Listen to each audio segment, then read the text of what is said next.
All right, welcome to another Grit and Grind basketball podcast. I am your host, as always, David Sago. To one of the sides that isn't my side, we have Thomas Arnold. Hello. Hi. Hi. So we're recording this on Tuesday evening, about a day before the start of the NBA Finals. So depending on when you listen to this, the finals are either underway or they're going to be underway.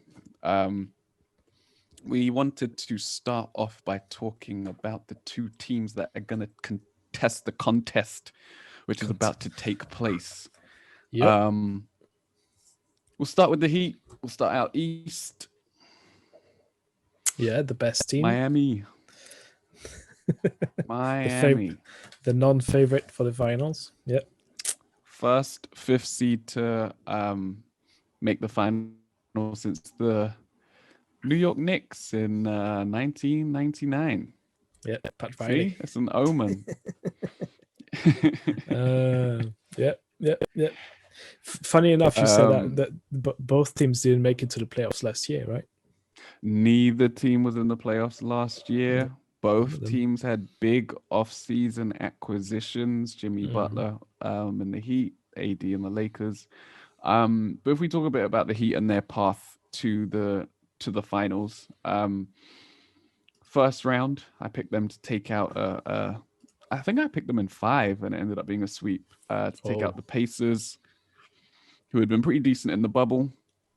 They then went on to take out the favored in the East, at least, Milwaukee Bucks, knock off the 1 seed in 5 games. Yep. And then they just took down the Boston Celtics in an impressive 6 games, just fumbling the 1 closeout game over there. A lot has been made of Heat culture. People keep talking about Heat culture, and how well Jimmy Butler fits in there as a lunch pail guy. You know, punch the clock, kind of guy, rise and grind kind of guy. But they really are built for the bubble, right? They are the best team in the bubble, to me. The best team, right? They kind of came together at the right time. You know, I think the break probably did good for them. So they, because obviously being such a physical team, they enjoy having time to recoup and get back to optimal form. So I think they are the best team in the bubble. So I think that a lot of people are saying that. I think the Lakers are probably the heavy favorite for that. But I think in terms of how many weeks have they been in there now? It's 12 weeks. It's been it was July 31st, wasn't it? Yeah. So we're coming up to 2 months. Yeah, 2 months. Okay, so let's say about 10 weeks in there, about 9-10 weeks. So they've had the best best run, complete bubble. They've not bursted their bubbles. So yeah, I was reading this interesting article that how they are really molding in the image of what Pat Riley is and what the sort of team he's kind of visualizing. And you talk about Butler being the leader, and obviously people are calling him, like, I don't even know if one of his nickname is the dog, but he's got a lot of commenters saying he's a dog, obviously in a positive way. In a positive way. He's exactly. a fighter. He's a fighter. Yeah, he embodies what you imagine a Pat Riley team should be. But not only him, I think Bam Adebayo also is kind of that sort of is the same sort of mold. I mean, I actually, funny enough, I read an article this morning about him and how the way they tested the guy just before drafting him,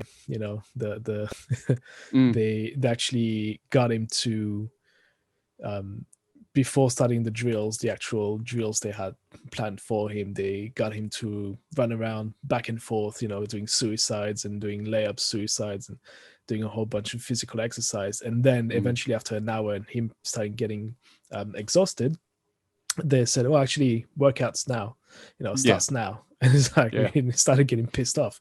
Yeah. Got the workout done, and then got into a bit of trash talk with Pat Riley. Wow. And and Pat Riley loved it so much he went, "Nah, we need to get that guy. That's exactly what I want on my team. Somebody that can play, because he showed he could do all the workout and Yeah. do it well, and then also Yeah. talk shit and show me attitude." So, man, that's what I want. Yeah. Yeah, and that's exactly the kind of personalities that they like over there. They like people that graft. They like Hmm. workers. He runs the team very much like a military operation. Like Yep. everything's very strict, everything's very disciplined. And if you have a hair out of place, you're gonna hear about it. You're gonna know about it. You're gonna be punished for it. So what they have over there is really a strong system of accountability, and Yep. that's something that Jimmy Butler wanted so badly Yeah. when he was in at the Timberwolves. Even his last years at the Bulls, when he was saying that Hoiberg was too soft. Then at the Timberwolves, like the young players just didn't have the drive, and then in Philly there was no accountability. Yep. And in Miami, he's found all of those things. And he's found a team with the talent to match the drive and the fight. Mm. And they find themselves in the final. And Um, deserved it. They deserved it. They very well played really deserved. well against the Celtics. Also, they managed to. I mean, that game six was. I think game six embodied who they are. Like they shared the ball a lot. They went to pretty much everyone at a certain point. Mm, Kind of had their moment to shine, and they finished strong in the fourth quarter with again Bam, who had those. I don't know if you've seen those mm, three offense, well, not 3 plays in a row where yeah. he played point guard Mm, almost, yeah.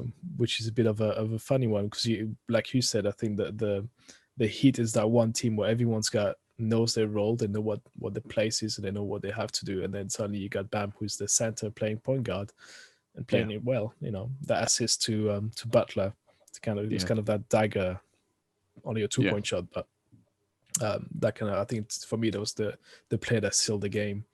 Yeah. Um, Was a big that's play in quite that run. interesting to see. It's quite interesting Mm, to see. yeah.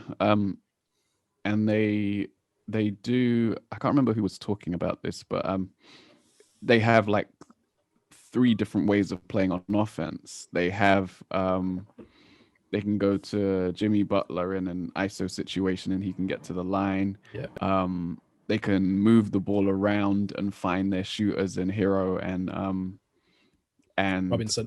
sorry, and Robinson, or they can play like a pick and roll game as well with Hmm. Dragic, or Butler, depending on what they're trying to get out of it, whether it's a driving kick or a jump shot or a mismatch.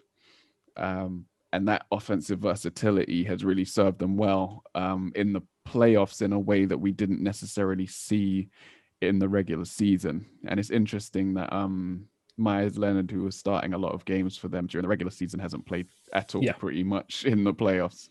yeah. They've gone with Bam at center, and that's totally unlocked things for them offensively. Um, and yeah, they pose a very very real threat and a very very good chance of challenging in the final. They're well rounded team. I think Yeah, they're not super deep, but what they've got, like we say, everybody they all know their roles.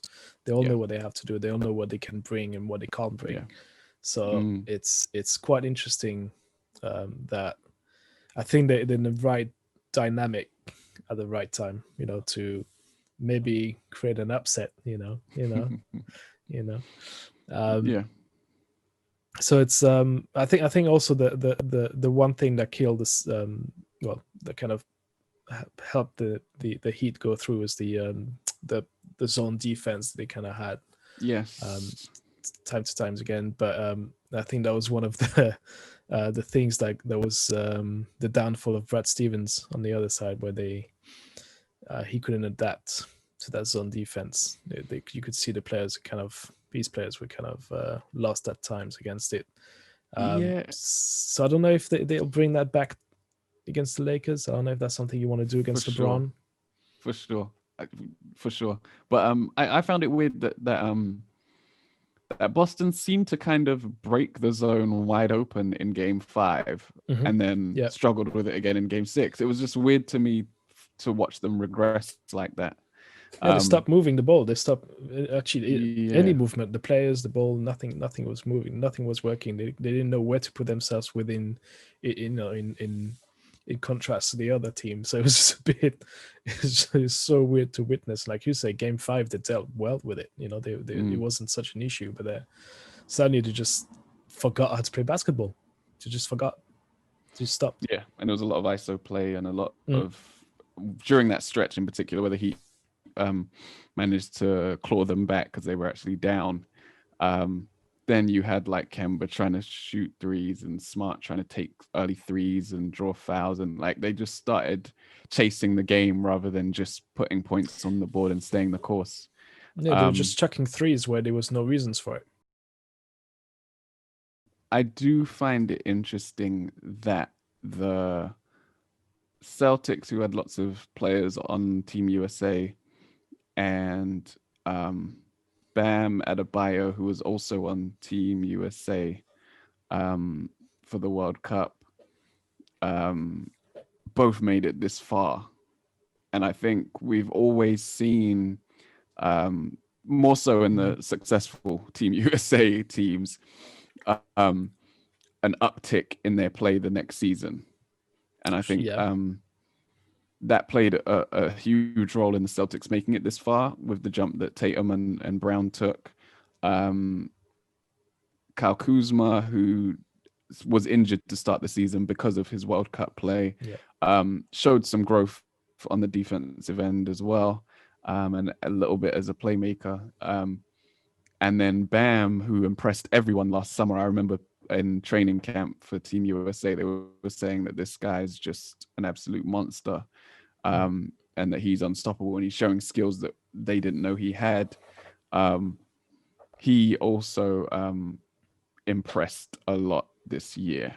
And I think he is going to be one of the key, he's probably going to be the key to them potentially winning the finals with his defense on Anthony Davis, and what happens when he gets switched off Davis when he's guarding Davis. I think that is going to be one of the key battlegrounds. It's funny you said that, because I've got like a three points to three things the Heat's got to do to at least get a chance to win it. But if they want to beat, then I think the first one was Bam kind of matching AD in terms of levels, and get up there with AD and get like what did he get, like 32 and 14 in game 6 against the Celtics, something like that. So I think that's the kind of level you need him to be if you want to compete with the Lakers inside.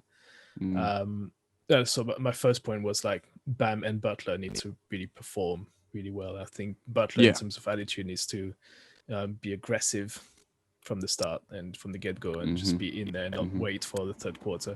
But I think I agree. Bam was my number one on there, which is how is he going to behave and perform against AD, and obviously AD being a center / power forward point guard type of player, and Bam showed that he could also somehow have the same role.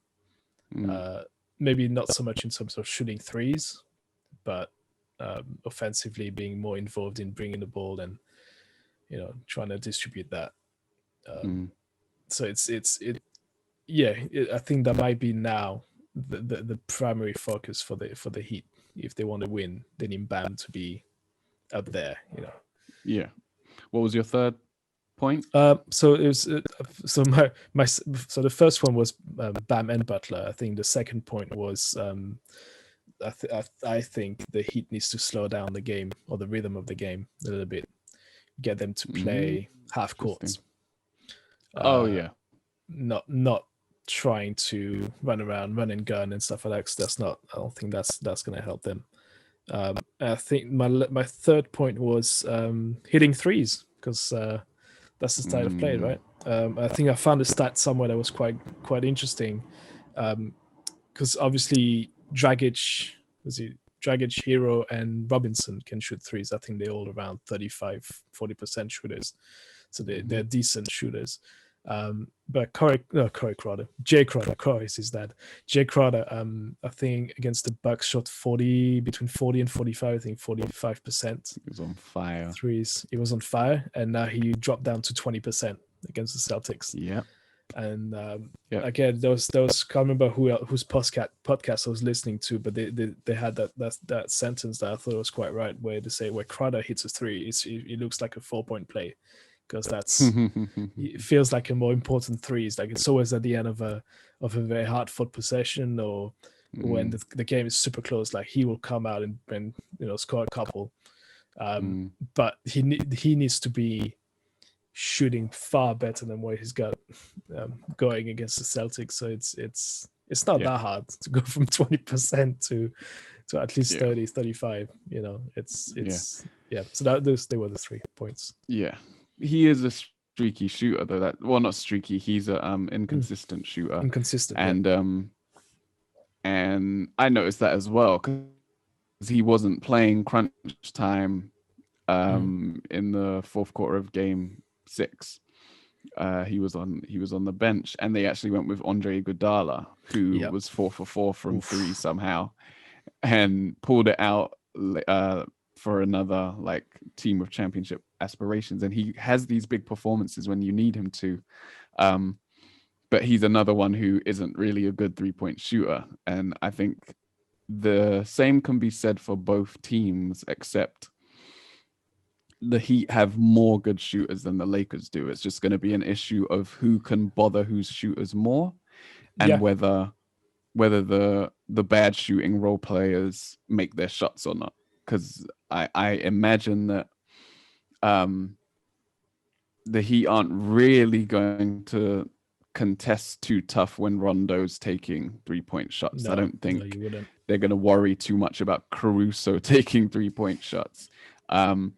Someone like Kuzma has a slightly better percentage for the regular season, but his playoff form hasn't been that great.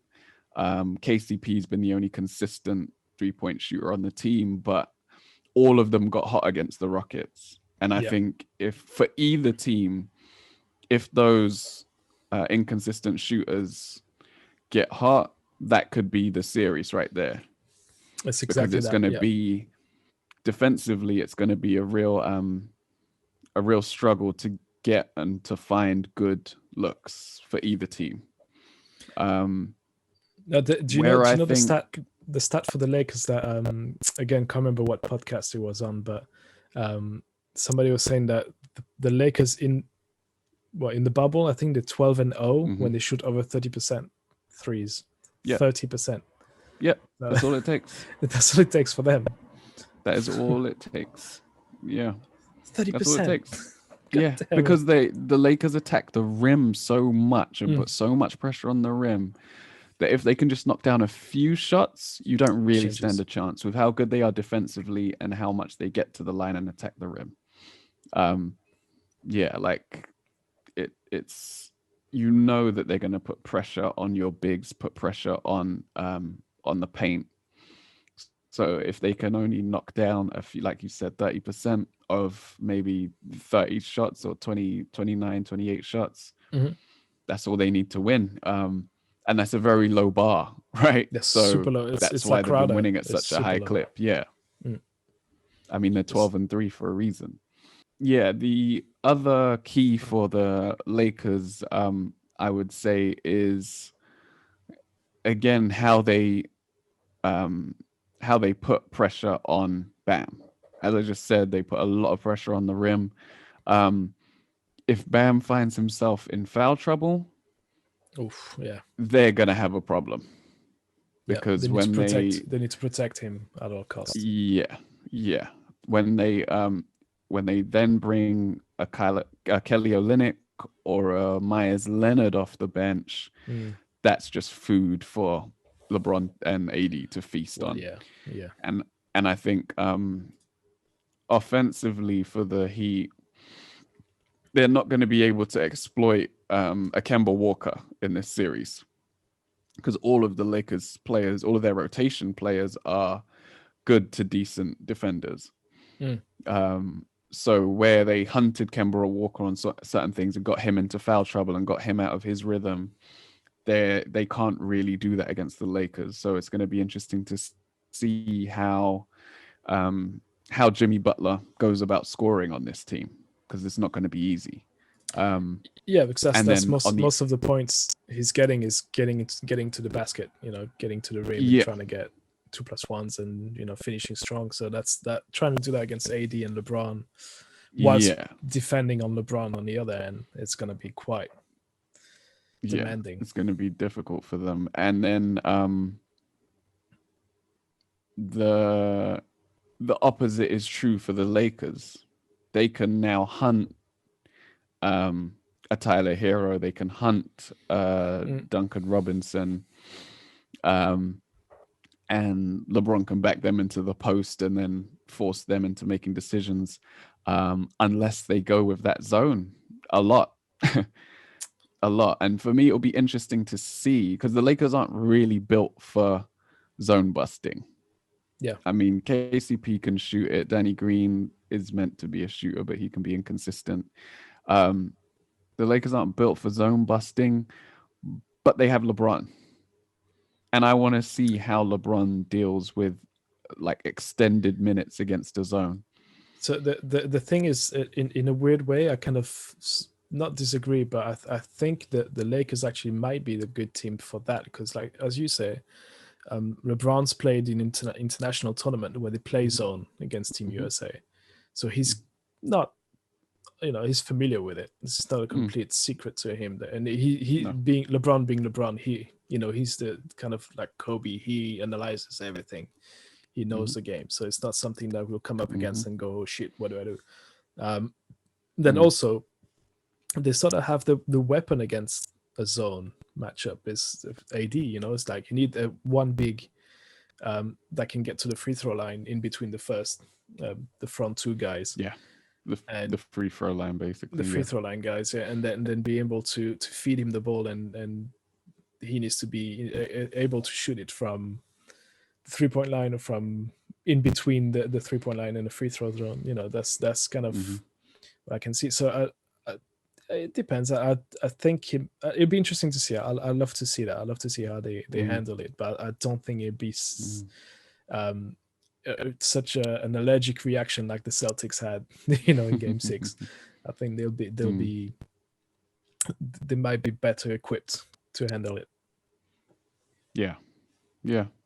Yeah, it'll be interesting. It'll be interesting to see how they tackle it. One of the things the Celtics did do was set a screen on the outside front man. So whether that was the left side of Crowder, Mhm. who was the left front man in the zone, or the right side of Butler, um, and then force the force the person on the baseline to come up, but then that left the man in the corner each time.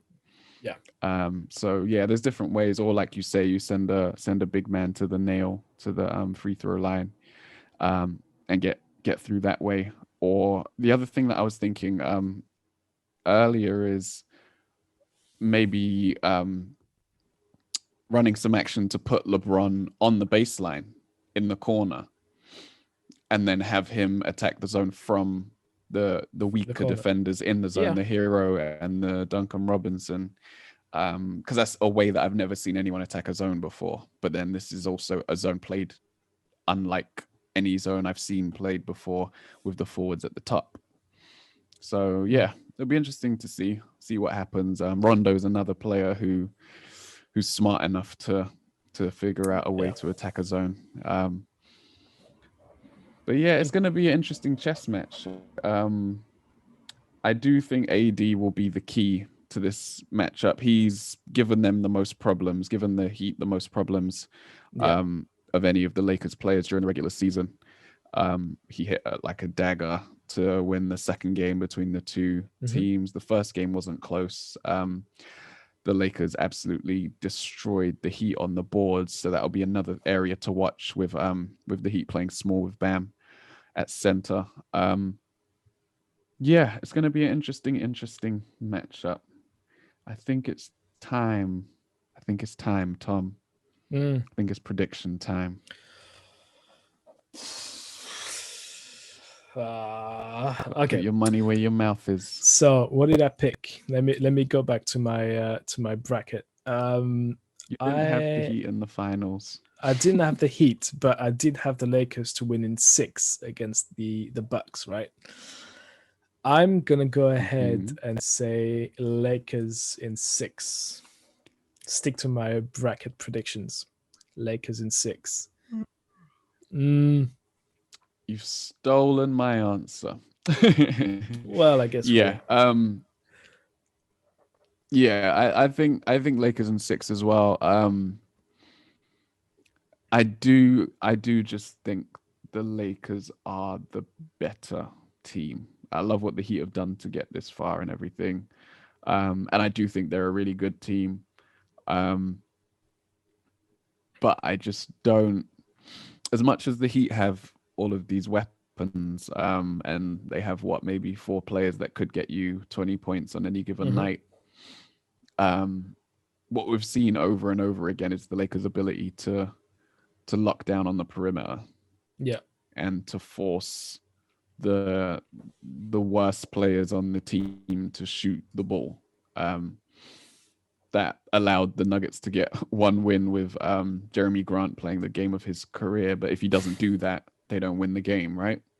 And then obviously Lillard went crazy in the first game of the first round. Harden went crazy in the first game of the second round. Yeah, but I think there's just a certain wearing down and adjustments and just good defensive game planning that the Lakers have done throughout the playoffs. And that's not to take anything away from Spoelstra and his stuff, because they've been excellent at exactly the same thing. I just believe, and it's become clear to me, that LeBron is the best player in the NBA. Yeah. And it takes something Herculean to stop him. It takes something really, really big to stop him. I think there's going to be a little extra.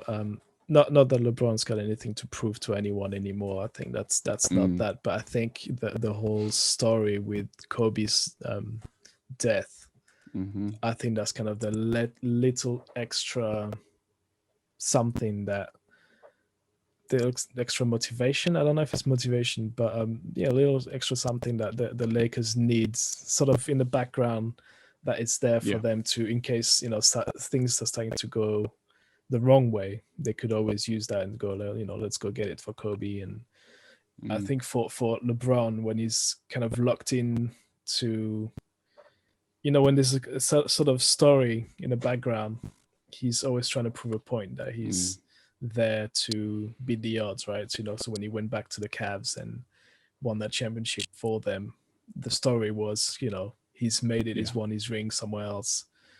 Now it's time to bring it home, and I think it's the same sort of storyline there, which is like, we need to win it for Kobe. And I think that's the extra bit of not motivation. I don't think motivation is the right word, so I think they don't need that at that level, but I think it's the little spice that needs to, that little fire that might give them the edge. But in terms of on the court, I think they've shown that they can shut everybody down. They managed to get rid of Lillard. They then got rid of James Harden. Then they got rid of Jokic, and so their playoff bracket was quite strong. It was quite tough. It wasn't an easy walk to the finals. So I think they're well prepared for that. For the fact that they're going to have to play against another tough team that is well rounded. So it's not. it's a different challenge from what they had to face in the West, but it's I don't know. I can't see the Heat pulling that one. It would be funny to see your face on the following day, but yeah, I think there'd be too much for the Heat Right. in the end. Yeah. Well, I go on. what's who's your finals MVP then? Who do you think is gonna get me? Oh man.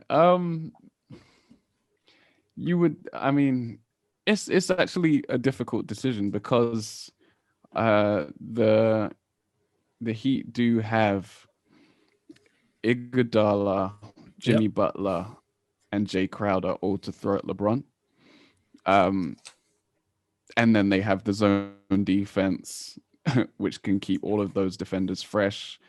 And then they have Bam on the back line as well to meet him at the rim should anything go wrong. They have a lot. Yeah, they have a lot of guys that can at least do a job and try and do a job on LeBron. Crowder. Yeah.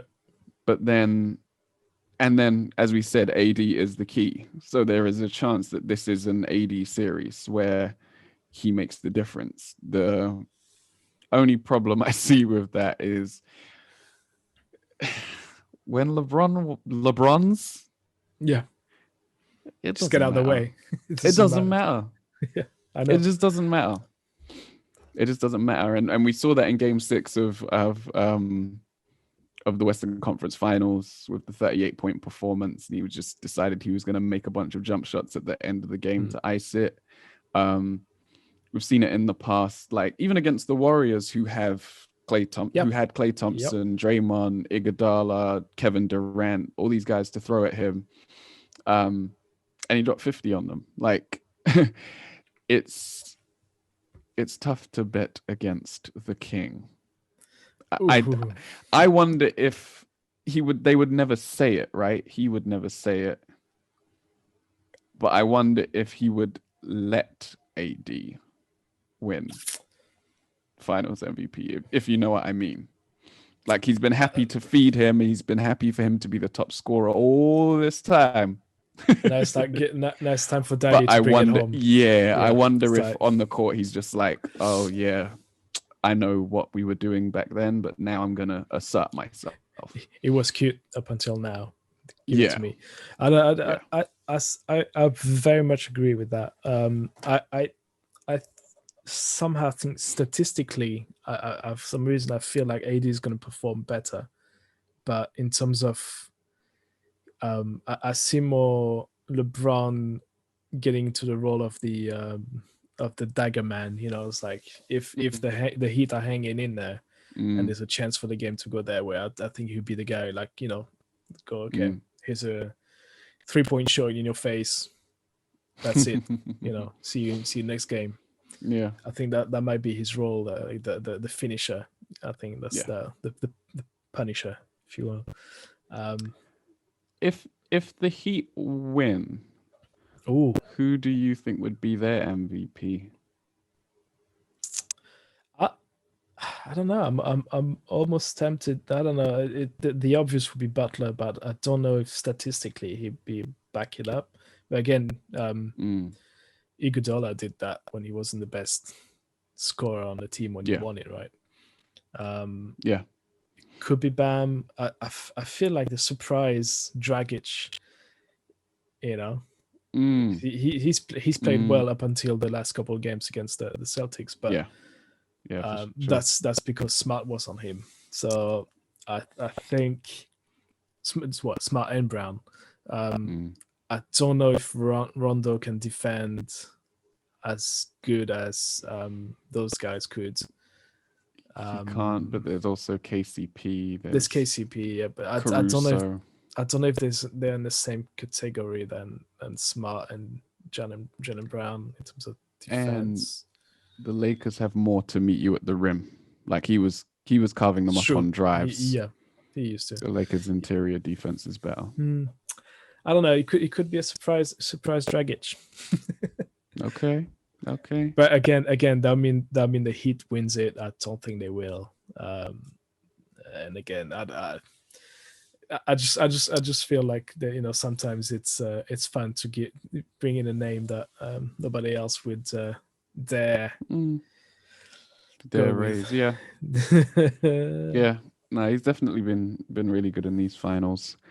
Yeah, deserves to be in the finals. If I can't have Doncic, I'll have Dragic. Okay, take one of the two. If I can't have you, oh, we've got ourselves a title. All right. So we've made our predictions for the finals. It's time for us to move on to a bit of news. Yesterday, Woj dropped another bomb, stating that Doc Rivers had parted ways with the Los Angeles Clippers by mutual consent. Why is there a smirk on your face when you say that? No reason. Street lights over spotlights and all that good stuff. All that gritty media stuff. Everything's well over there. They run the city. Yeah, Snoop Dogg disagrees. The real mayor of Los Angeles disagrees, as he should. It's said that that Steve Ballmer and Doc Rivers sat down and had multiple meetings that spanned multiple hours, discussing the situation in LA. And ultimately, they spoke about the team composition, the role of the young players, and the play style of the team. And they couldn't meet philosophically on where the team should go from here. So they agreed to separate. I want to start with this question. Because the two of them were split on it. So the question is, were they in a good situation, or were they put in a situation to win a championship? Because Doc Rivers, according to league sources, I got this information from the Jovan Buha Athletic article. According to league sources, Doc Rivers didn't believe that the team composition was good enough to win, and Steve Ballmer disagreed. Do you agree or disagree with Doc Rivers? I sort of agree to some extent. I think they were hit by injuries quite hard this season. They've not, during the regular season, they didn't get a chance to actually play a bunch of games with the full roster available. But I think when we talked about it before hitting record, that I thought there was too many, how shall we put it, large mouth players on that roster that don't necessarily contribute a whole lot on the court. Right. I think to me the one point I think it's not in terms of so much in terms of aptitude. It's more about attitude. I think that's where my issue with the Clippers was. It happens a lot when a team is kind of put forward as the title pretender, or, like the number one team before the season is even started. Is that sometimes that gets into the players' head and they start behaving and acting on a court as in they've already won.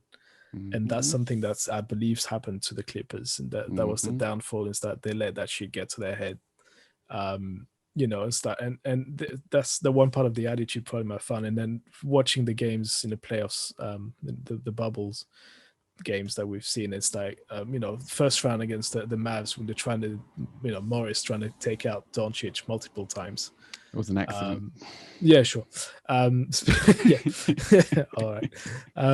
Multiple times trying to fuck his ankle up. It was accident. Still, yes, sure. And And then like as was in the article you read that they said that the way they went past the Mavericks felt like almost like a loss, right? It felt like Yeah, it was kind of not they humiliating, but it wasn't yeah, in the convincing. article they said that struggling to get past the Dallas Mavericks, who didn't have Porzingis for half the Mm. series.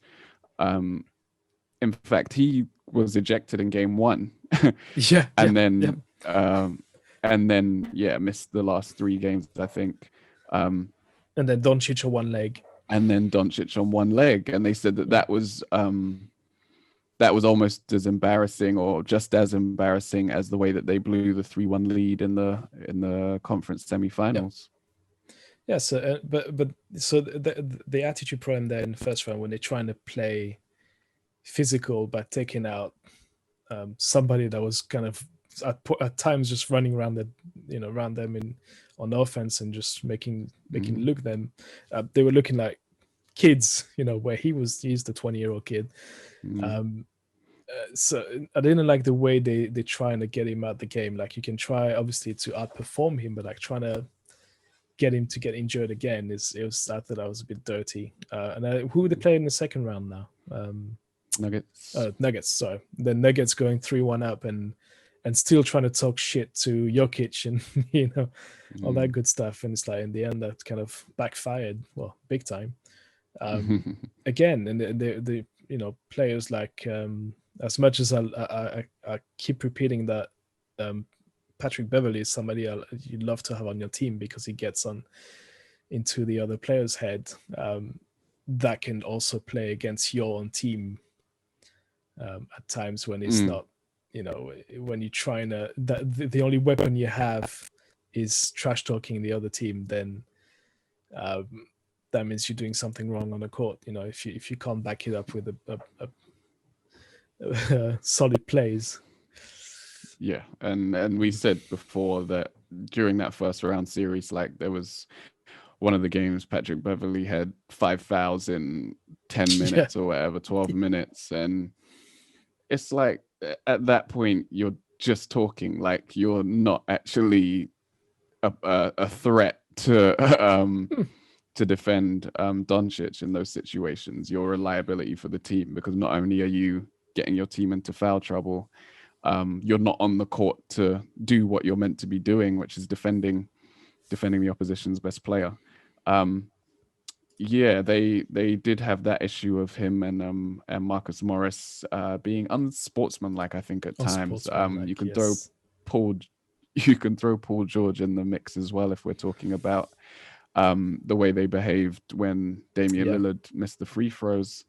Um, I mean and then but in terms of going back to your original question, which was, do we think mm, it's a badly put together team? I don't know, because I think before the season started, when when you say, well, Leonard and Paul George is gonna team up, you're like, yeah, you can see them. They kind of share the same position on the court, right? They're both small forwards, yeah, but allegedly, um, they can both handle the ball. They can do pretty much the same thing. They can play good defense, shoot threes. They can do it all. So I don't mm, think it was a mistake to get them together. I think it was actually quite. I like seeing teams seeing teams doing that. It's fine. I think I don't know. Their bench wasn't that all that good. I think that it was kind of sold as this deep roster, but it really wasn't. but then who would you be criticizing in that situation? Because they had two candidates for sixth man of the year, and Sure. then they had Landry Shamet. Oh, sorry, Shamet was starting some of the time. Um, but then they had Jermichael Green. They started the season with oh, what's his face? That was at Portland. And then they got rid Oh, of him. They brought in Marcus Morris, who started. Yeah, so I guess Shamet became a bench player once Marcus Morris started starting. Um, like yeah. it was billed as an excellent team from top to bottom. They had what we believe to be the formula for winning the NBA title. which was a bunch of 6'8" guys that can shoot the ball and defend. Um, sure, they didn't have great options at center with Trez being undersized and Zubac being maybe a bit oversized. Yeah. Um, They had Noah. but Do you reckon they, Noah was there? I mean, yeah, sure. Um, but the other thing that carried on throughout the season was that they were better than the Lakers, and at every turn they were beating the Lakers. They beat the Lakers to Kawhi. They beat the Lakers to Reggie Jackson when both teams needed a point guard.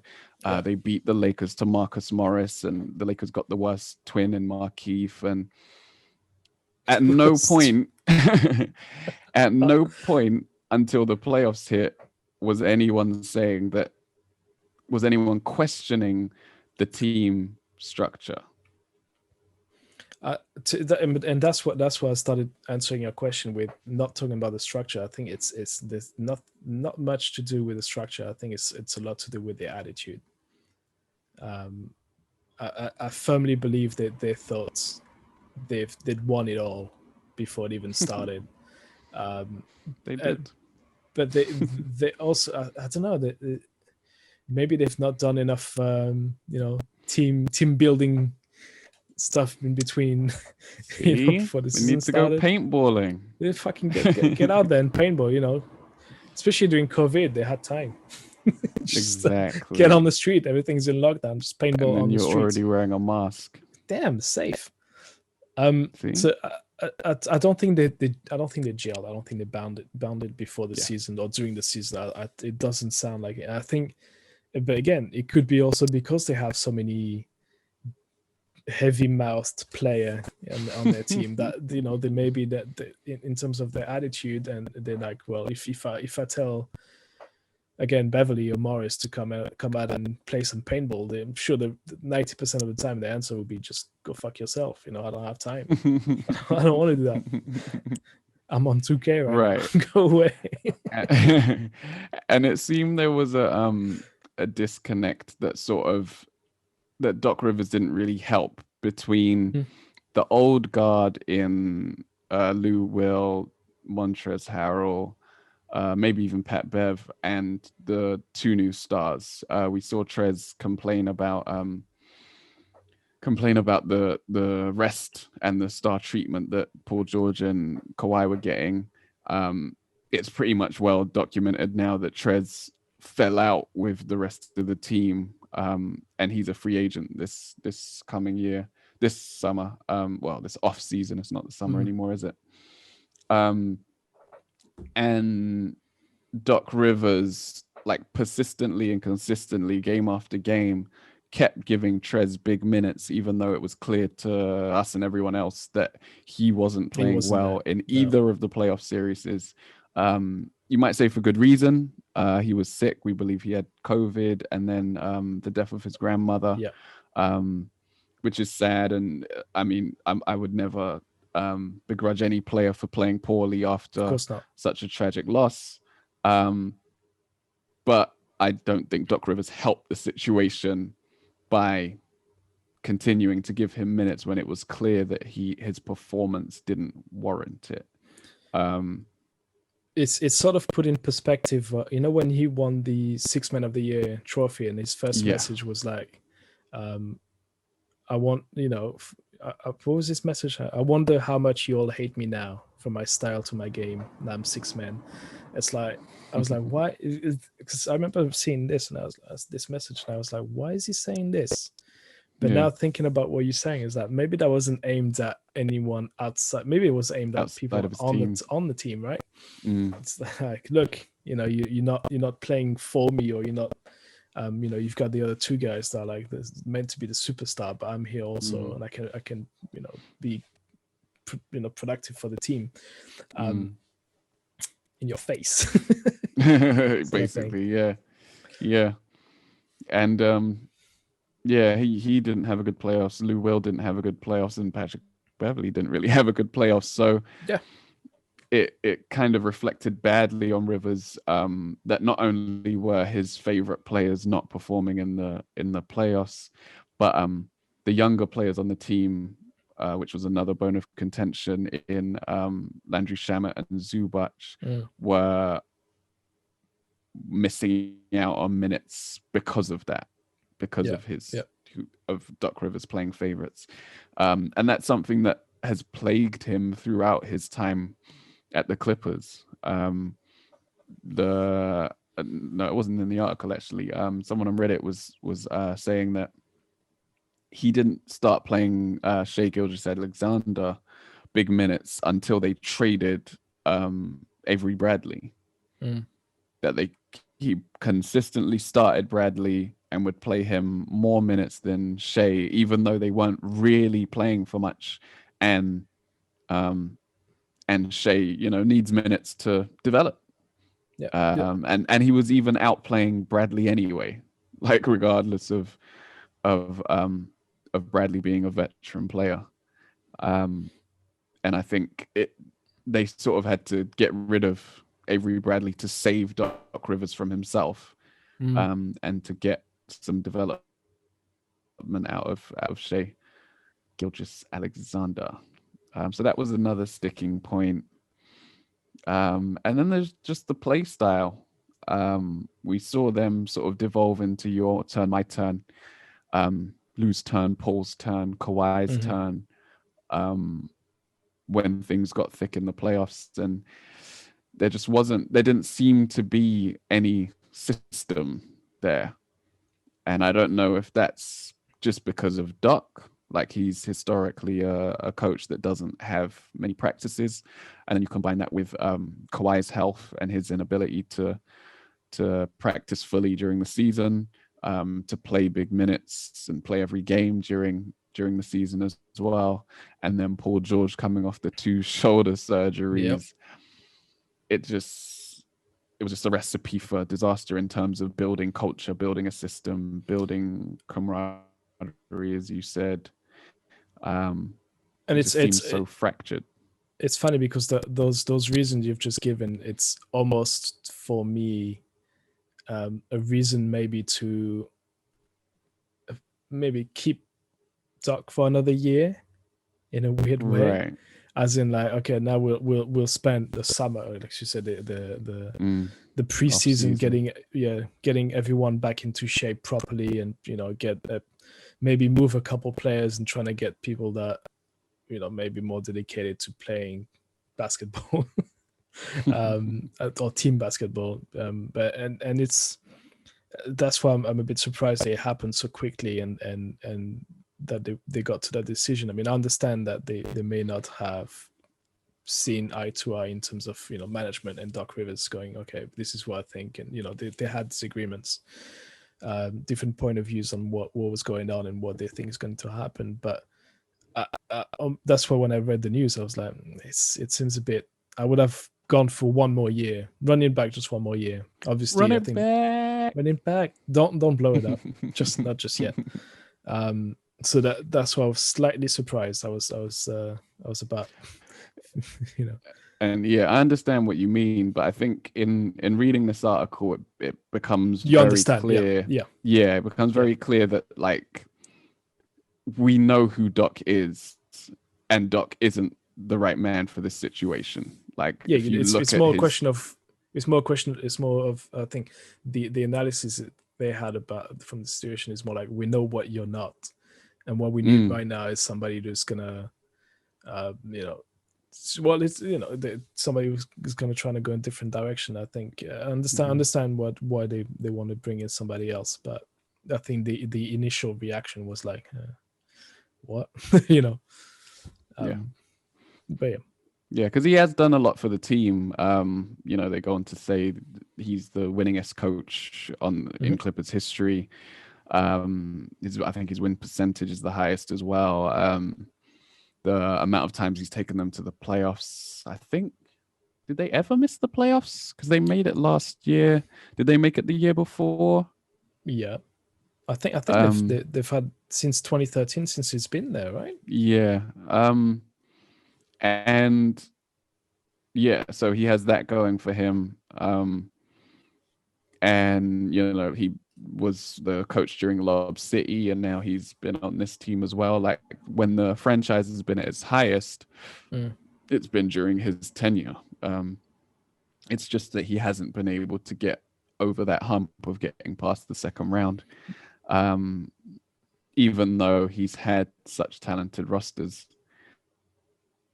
And I think maybe they can see a situation where they bring in someone fresh and they have what it takes to just sort of put them over the top. But he's done a lot for the team and for the franchise. I didn't even mention the post Donald Sterling stuff. Oh God, yeah. Where he led the franchise out of that low point, and into this new era. And that's the funny thing. That's actually what I remember. Like over the title that he won with the Celtics, the thing I remember the most about Doc Rivers is the dignity and how he handled the whole that whole period there of disgusting man that was in charge. And I think that's to me more than a, like he's a proper coach in that way, which is like he's a proper leader in those terms. You can talk about how he's used his players and all that shit, but in terms of being somebody who is a big figure in the basketball, in the NBA world, I think it's up there. Which is why it was in the article you read that no players actually publicly said anything about him leaving, right? Yet. Yeah. Just to be super surprising. Which is huge. Yeah.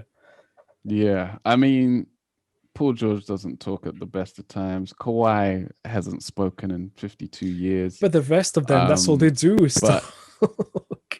Yeah, right. It's surprising that Pat Bev hasn't come out and said something. Or Lou Will or Trez. I mean, I'm pretty sure Trez isn't coming back, which might be why he might not say much. But yeah, I don't know. There might be a reason for that. Some people are even hinting or suggesting that Kawhi's comment about a lack of basketball IQ wasn't about the players, it was about Doc. Because you would think he would have signed off on this. I would think if he advocated for Doc, that Doc wouldn't have lost his job. But you never know. The Clippers are a well-run organization, so maybe they would, regardless. Yeah, but shouts to him. He's had a good 7-year run over there. Yeah, I'm just wondering where he's gonna land now. I don't see him retiring or being out of the NBA for too long. Yeah, we'll see. I think he's better off coaching a sort of an underdog team. Like the Knicks. He might be good for the Pacers, actually. That's a good fit.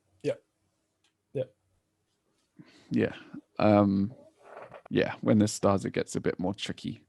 So I think that's that. Rapid fire. Oof. Who takes over? Oh, God. Fuck knows. I hope not D'Antoni. Nah. It sounds like they want someone fresh, someone young, someone. And that's what we discussed before hitting record. Is that we kind of want somebody new, somebody fresh. That's why I knew you'd come with the rapid fire answer. But the thing is, I don't know. I don't like short of a Steve Nash. I think former player. I don't know, somebody who's just retired in the NBA. I get LeBron. Fucking get LeBron in there. So LeBron wins the ring and then just goes, yeah. So I'm going Clippers players coach. Going across the road. Fucking Snoop Dogg would have a fucking stroke. I don't really know. Like, have you got a name? Have you got something like a favorite for that? Because I don't really. All I know is there is no favorite apparently. I think they should go with somebody young. Somebody young. somebody who's kind of unknown, or maybe like I said, former player would be great. Not Tyronn Lue, not Jason Yeah. Kidd. Is Juwan Howard still going for these roles? I wonder if he He's would do he it. still is, yeah. We mentioned Patrick Ewing before. Mhm. Yeah, there's a Hunter Young. bunch of young coaches who are waiting for their first head coaching opportunity. And I think that's what they should do. Roll the dice on someone with high b-ball IQ, someone modern. I think is important for them. With Steve Ballmer, I don't think he'll be the type of owner that'll go for the recyclables. I think, shall I call them that? Like coaches that've been around. Like you say, what was it, Jeff Van Gundy? I think that's the one name you brought up before. Yeah, just he's likely to be someone they speak to, but he's the opposite, right? Yeah, exactly. That's an old school coach, like as old school as they get. But I think Ballmer will go, okay, I want to go, because to me he seems like he's not afraid to think outside the box and to go with something fresh, something new, because he's trying to push the brand. Well, he's trying to push the brand, the Clippers brand, trying to be the cool kids in town, right? Yeah. So yes, it's got a new arena. It's got a new it's got the new arena. They've got the new logo, the new jersey. Like everything's fresh. They just need to change the name. Who said that? Who said that? They need to get rid Jackson. Of... Well, for fuck's sake. Yeah. Phil Jackson everywhere. Fuck it. Just bring him in. Yeah. Let's go with everything. Let's go against everything we just said for the last 5 minutes. Bring in Phil Jackson. Give him a 7 years contract. Let's go. Yeah, 190 million. The amount he was getting paid at the Knicks was insane.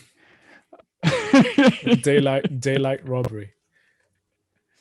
Oh my god, he was retired and getting 10 mil a year. Fuck. All right. Yeah, I think that wraps things up, man. So remember to like, share, subscribe, review the podcast. Reviews preferably on Apple. And 5 stars.